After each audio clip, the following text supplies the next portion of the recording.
Hi friends, तो आज फिर से देखने वाला है एक नया मेडिसिन जो कि है डायज़ापम टैबलेट। ठीक है, देखिए डायज़ापम टैबलेट जो है ये एक एंटीसाइकोटिक मेडिसिन होती है जो कि मेंटल डिसऑर्डर में इसका यूज़ करा जाता है। ठीक है फ्रेंड्स, तो आज इसी के बारे में जानने वाले हैं हम लोग कि इसका डोज क्या दिया जाता है या फिर कहाँ कहाँ यूज़ किया जाता है, कौन कौन सी ऐसी प्रॉब्लम है जहाँ पे इसका यूज़ करते हैं और साथ में कितना डोज कितना और क्या साइड इफेक्ट हो सकता है या फिर कंट्राइंडिकेशन इस मेडिसिन का क्या क्या होता है, वो सारा चीज़ डिटेल में देखने वाले हैं इस वीडियोज़ में फ्रेंड्स। ठीक है, तो वीडियोस को स्किप करके मत देखिएगा क्योंकि नॉलेज की बातें हो रही है यहाँ पे और मेडिसिन्स है, इसीलिए स्किप करके मत देखिएगा, शुरू से अंत तक वीडियो में बने रहिएगा। ठीक है फ्रेंड्स, तो आइए सबसे पहले बात कर लेते हैं हम लोग कि डायज़ापम जो टैबलेट है ये आपका एंटीसाइकोटिक मेडिसिन या फिर ब्रेन में जो किसी तरह का डिसऑर्डर हो जाती है ना, तो उसको ठीक करने के लिए इसका यूज़ करा जाता है या फिर एक तरह से कह सकते हैं कि ब्रेन को शांत करने के लिए ये मेडिसिन यूज़ करा जाता है। देखिए फ्रेंड्स, अगर इसका क्लास को देखेंगे ना तो ये बेंजोडाइजेपिन क्लास की मेडिसिन है और बेंजोडाइजेपिन क्लास की जितने भी मेडिसिन होती है उसका मेन जो प्रॉपर वर्क की अगर बात करें ना तो वो आपका ब्रेन को रिलैक्स कराने के लिए इसका यूज है, या फिर साइकोटिक डिसऑर्डर जो हो जाती है या फिर मेंटल से रिलेटेड कोई भी डिजीज़ होती है तो उस डिजीज़ में यूज़ करा जाता है बेंजोडाइजेपिन क्लास की मेडिसिन को। और उसी बेंजोडाइजेपिन क्लास की मेडिसिन में से एक है डायज़ापम टैबलेट जिसकी आज हम लोग बात कर रहे हैं। ठीक है, तो देखने वाले हैं कि कौन कौन से डिजीज़ है जहाँ पे इसका यूज़ करा जाता है। और फ्रेंड बात करूँ अगर इसका कि ये किस किस फॉर्म में अवेलेबल हो जाता है, तो ये आपको टैबलेट फॉर्म में भी अवेलेबल हो जाता है, इंजेक्शन फॉर्म में भी अवेलेबल हो जाता है और सिरप फॉर्म में भी अवेलेबल हो जाता है। ये तीनों फॉर्म में अवेलेबल हो जाती है, डिपेंड करता है कि कैसा कंडीशन है और किस तरह का पेशेंट है, उसके अकॉर्डिंग इसका प्रिस्क्रिप्शन दिया जाता है। ठीक है फ्रेंड्स, और बात करें इसका स्ट्रेंथ की तो ये आपको अलग अलग स्ट्रेंथ में मिल जाता है, जैसे कि 2.5 mg अगर टैबलेट फॉर्म को देखें हम लोग, क्योंकि आज जो बात कर रहे हैं हम लोग किसी सिरप या इंजेक्शन के बारे में नहीं बात कर रहे हैं, बात करें टैबलेट की, जो कि टैबलेट की स्ट्रेंथ को अगर देखेंगे तो 2.5 mg में मिल जाएगा, 5 mg, 10 mg और 20 mg की स्ट्रेंथ में अवेलेबल हो जाती है। वो डिपेंड करता है कि पेशेंट का कंडीशन कैसा है या फिर सिविरिटी और उसका बॉडी वेट, उसके अकॉर्डिंग देख करके ही इसका जो प्रिस्क्रिप्शन लिखा जाता है तो उसका बॉडी वेट और सिविरिटी को देख करके लिखा जाता है। ठीक है फ्रेंड्स, तो ये थी इसकी स्ट्रेंथ कि किस किस स्ट्रेंथ में अवेलेबल होती है ये मेडिसिन। तो फ्रेंड्स ये तो होगी इसकी स्ट्रेंथ।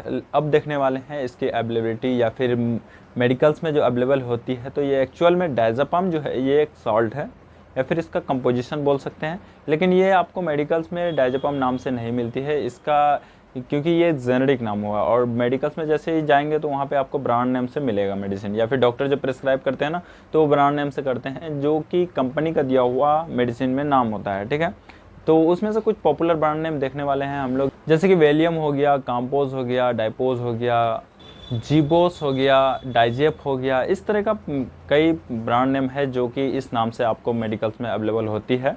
और फिर डिपेंड करता है कि आपके एरिया में कौन सा ब्रांड नेम चलता है या फिर आपका जो डॉक्टर है वो किस नाम से मेडिसिन को प्रिस्क्राइब करते हैं, तो वो डिपेंड करता है उसकी आपका लोकेशन।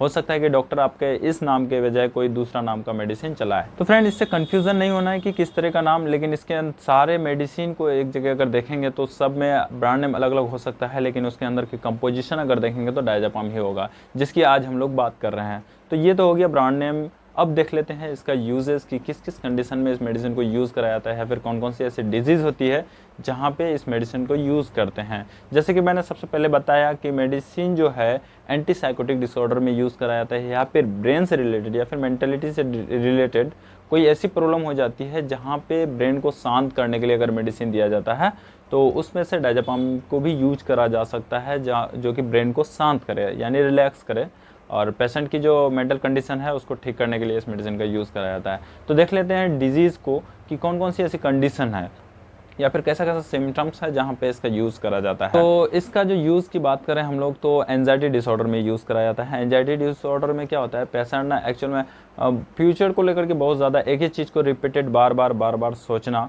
तो उसमें क्या होता है कि डिप्रेशन में चले जाता है। बार बार किसी चीज़ को सोचने से डिप्रेशन में चले जाता है, IQ लेवल कम हो जाता है, इंसोम्निया की कंडीशन आ जाती है, नींद नहीं आती है। तो वैसे कंडीशन को ठीक करने के लिए या फिर वैसा प्रॉब्लम को ट्रीट करने के लिए इस मेडिसिन का यूज़ करा जाता है। उसके साथ साथ साइकोटिक डिसऑर्डर में भी इसका यूज़ करा जाता है, इंसोम्निया के कंडीशन में यूज़ करा जाता है। इंसोम्निया में कभी कभी पेशेंट को क्या होता है, नींद नहीं आती है, टोटल ही नींद नहीं आती है, तो उस नींद को लाने के लिए एक तरह से ताकि ब्रेन को शांत करे और नींद आए पेशेंट को, इसलिए उसमें भी इसका यूज़ करा जाता है। उसके साथ साथ एपिलेप्सी की कंडीशन में भी इस मेडिसिन को यूज़ करा जाता है। एपिलेप्सी में क्या होता है, मिर्गी जिससे बोलते हैं हम लोग, झटके आना, तो वैसे कंडीशन में भी इस मेडिसिन को यूज़ करा जाता है। उसके बाद कभी कभी क्या होता है, मसल्स में बहुत ज़्यादा क्रैम्प होने लगती है, तो वहाँ पे भी यूज़ करते हैं। और साथ में मेमोरी लॉस की कंडीशन कभी आती है, जैसे कि भूल जाना किसी चीज़ को, जैसे मैंने शुरू में बताया साइकोटिक डिसऑर्डर के बारे में या फिर एंजाइटी डिसऑर्डर के बारे में। तो ये सब कंडीशन में क्या होता है, मेमोरी लॉस होने के चांसेस, क्योंकि देखिए किसी भी चीज़ को बार बार अगर सोचेंगे आप ही, तो उसमें क्या होता है, आईक्यू लेवल कम हो जाती है। जब आईक्यू लेवल कम हो जाता है तो ऑब्वियसली कोई भी चीज़ आएगा माइंड में आपका, फिर थोड़ी देर के लिए, मतलब कुछ देर के लिए उसको भूल जाते हैं। तो इस तरह से क्या होता है कि जब बहुत ज़्यादा रिपीटेड बार बार होता है ना, तो उसमें मेमोरी लॉसेस होने के चांसेस होता है। तो वैसे कंडीशन में भी इस डायज़ेपम टैबलेट को यूज़ करा जाता है। ठीक है फ्रेंड्स, तो ये थी कुछ कॉमन यूजेज़, और डॉक्टर हो सकता है कि अपना एक्सपीरियंस के अनुसार अलग अलग जगह भी इसका यूज़ करे। ठीक है, तो यहाँ पे आई होप कि आप लोगों को समझ में आ गया कि किस किस कंडीशन में इसका यूज़ करा जाता है। अब देख लेते हैं फ्रेंड्स इसका साइड इफ़ेक्ट और कंट्राइंडिकेशन। देखिए, इसीलिए मैंने पहले बताया था कि टैबलेट जो है या फिर कोई भी टैबलेट डॉक्टर के कंसल्ट के बिना नहीं लेना है फ्रेंड्स, क्योंकि मैं हर वीडियोस में बार बार बता रहा हूँ कि विदाउट कंसल्टेशन कोई भी मेडिसिन यूज़ नहीं करना है। तो फ्रेंड्स, अब देखें अगर इसका साइड इफ़ेक्ट, तो साइड इफ़ेक्ट में देखा जा सकता है जैसे कि नोज़िया होना, वोमिटिंग होना या फिर डेजीनेस आना। तो ये कुछ साइड इफ़ेक्ट है, और इसके साथ साथ अदर साइड इफ़ेक्ट में देखेंगे जैसे कि आपको देखने को मिल सकता है, ड्राई माउथ हो सकता है, वीकनेस फील हो सकती है, और उसके साथ साथ क्या होता है कि हाथों और पैरों में मतलब वाइब्रेशन आने लगता है। तो ये कुछ कॉमन साइड इफ़ेक्ट है। अगर ऐसा कुछ भी होता है तो मेडिसिन को रोक देना है। उसके बाद अपने जो डॉक्टर है या फिर फार्मासिस्ट है उससे कंसल्ट करें, या फिर उसे बताएं कि इस मेडिसिन को यूज़ करने से इस तरह का साइड इफ़ेक्ट देखने को मिला है। तो हो सकता है कि इस मेडिसिन को रोक करके इसके जगह कोई अल्टरनेट मेडिसिन यूज़ कराए आपको। ठीक है फ्रेंड्स, या फिर प्रॉपर्ली इस मेडिसिन को रोक दें।